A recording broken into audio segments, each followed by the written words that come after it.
This is a message from your guides reading for the truth. Okay, so I have two group crystals and I have a crystal that I pulled for your reading.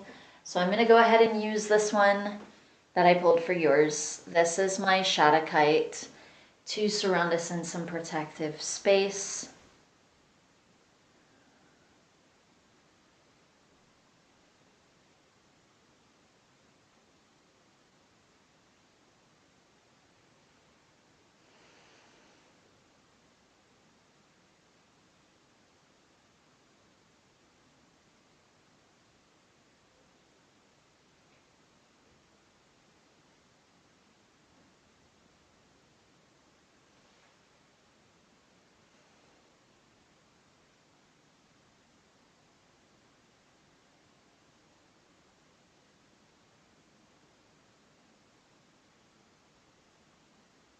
Okay, so right away, as I'm surrounding you in the protective space, your throat chakra is really sticking out.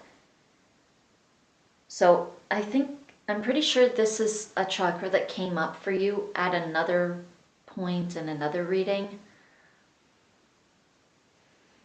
But this always feels really positive. This doesn't mean that there aren't any blocks in the chakra.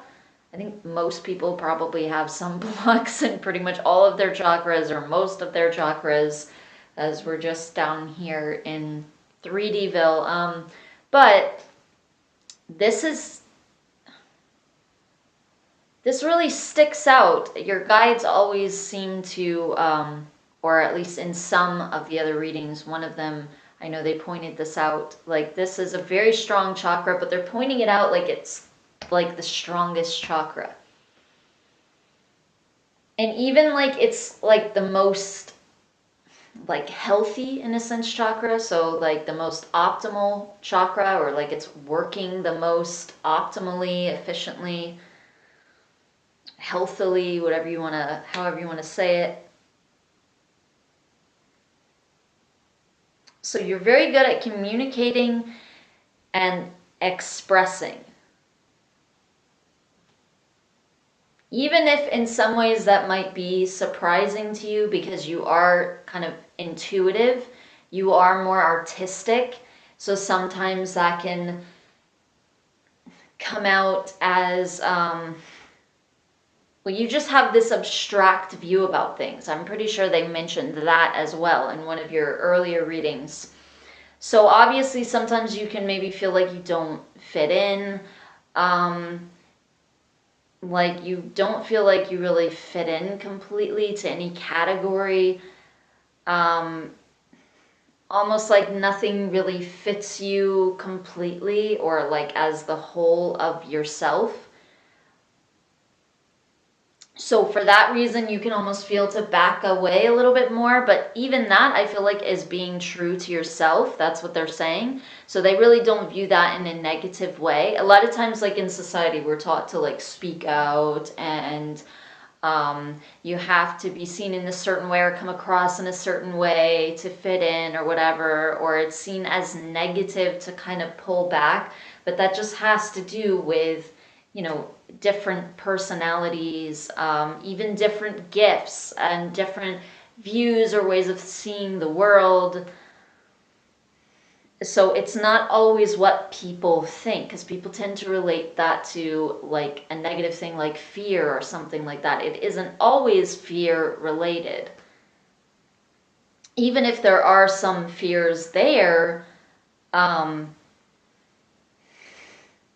I don't feel like that is what is driving you to kind of back away or be in your own space sometimes, or even a lot of times.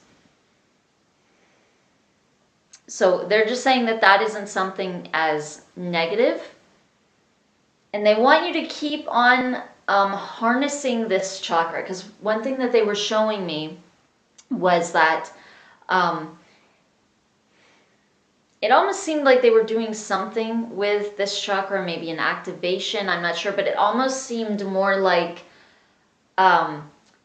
more like they were affecting the other chakras even more so than this one by what they were sending into this one, weirdly enough, because like they were saying, this is one of the strongest chakras, so it seemed like they were literally sending energies into the other chakras to assist the other chakras through this one. So sometimes guides do that, like when a person has maybe some other chakras that are a little bit weaker, but then they have in particular one chakra that really stands out as it's like working very well, very properly, and there's like a lot of energy there that they can harness and use to benefit the person, maybe benefit other chakras in the person or whatever it is, or even get like the meridians flowing or the energy flowing through the other chakras.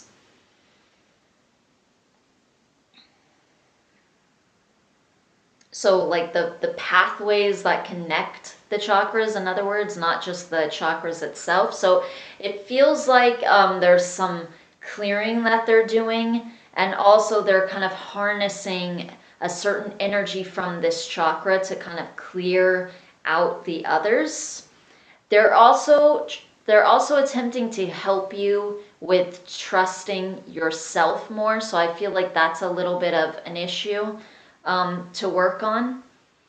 But that's something that they're definitely working on you with. But I feel like some of that just comes from other people, oddly enough. I don't feel like that's has to do really with your beliefs. I feel like that more has to do with other people and the way that they can view you sometimes, and so it can kind of pull you into kind of doubting yourself a little bit, or even your place or what you're meant to be doing. But they're saying to trust yourself and just allow things to unfold, because you definitely have a very strong intuition. And that's one thing about this chakra. This is a very intuitive chakra, the throat chakra. Obviously, all of these higher chakras are more intuitive. So the throat chakra, it's still higher up. It is a very intuitive chakra. And obviously also it has to do with divine communication, expressing yourself authentically, being who you are, showing yourself, putting yourself out there, however you do that. But also being in your own space, because it also is very artistic in the way that it views things. So it can be very abstract and very intuitive, also very creative. Okay, but another thing about your throat chakra is it definitely has to do with the seat of your will, your willpower.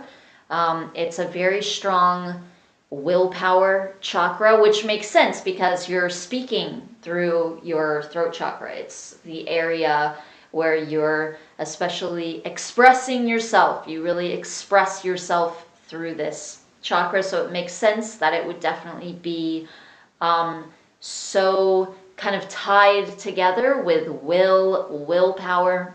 So there's also a very empowering feeling with that chakra. And it's very willful, but then it also has that very creative energy. So it can also will things into being, will things into manifestation.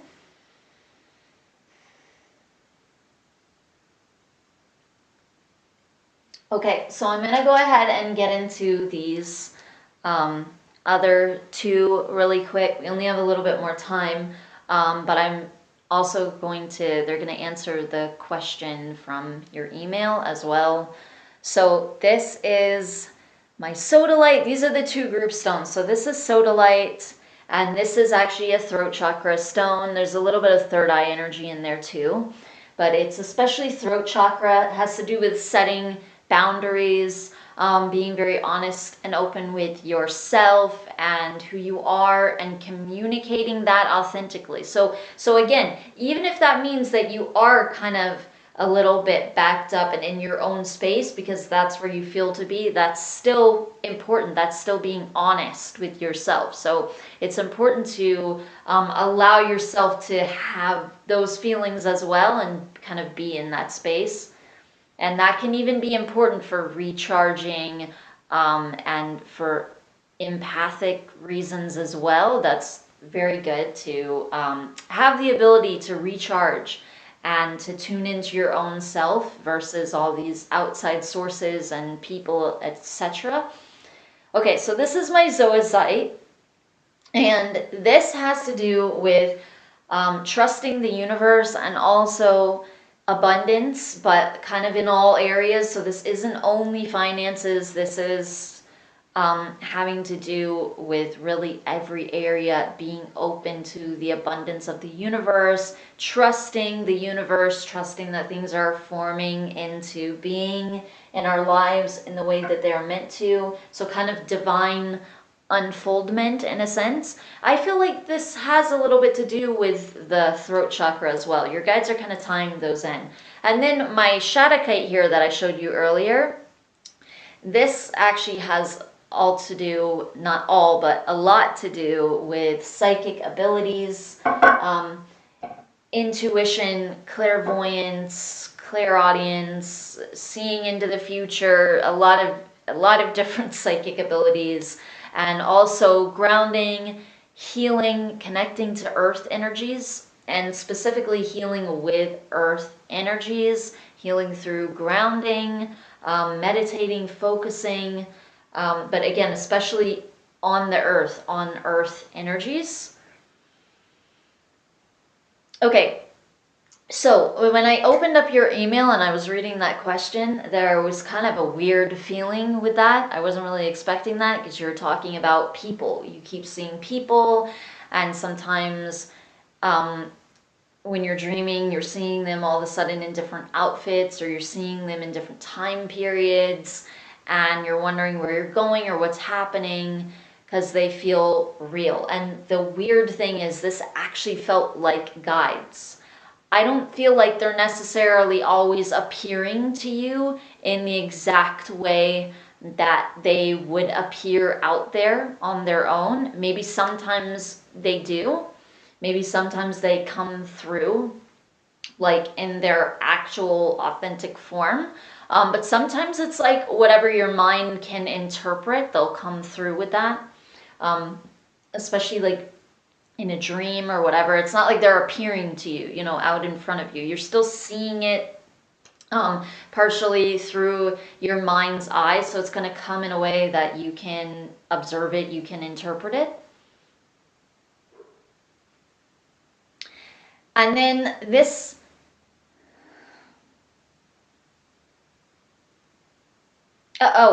they're saying that that is what you're doing though. You are seeing, like, you are going into like other dimensions or like other times.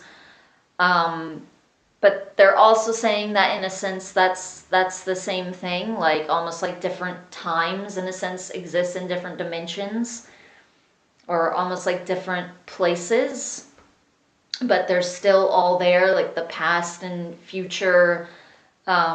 Even if we're observing it in this linear way, it's still all there. So it is like an actual place that you can see and observe, or that you can go to and experience.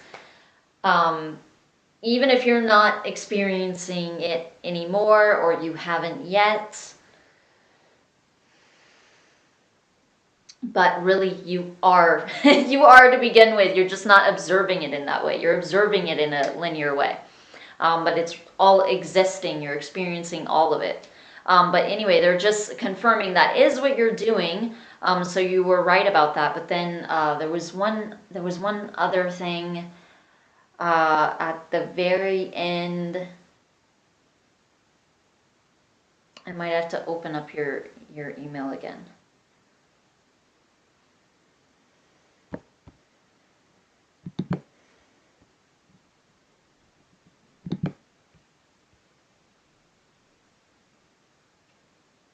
Oh, yeah, okay. So you were talking about, it seemed like you were going somewhere, or you were about to go somewhere, and then you freaked out, and then all of a sudden the experience stopped. So the feeling immediately that your guides were sending me was that it didn't actually stop. So you freaked out, but it didn't actually stop the experience. It's just that you didn't end up consciously experiencing it, if that makes sense. So in other words, you don't remember it. So you can almost snap out of something, you don't remember it, or you kind of, in a sense, snap out of it consciously. So almost in a sense like a time gap or something like that, but it feels like it did happen. You did actually have this happen. Okay, so I'm definitely over the time limit. So thank you very much for another reading, for allowing me to connect to your guides, and I will see you in the next one. Namaste.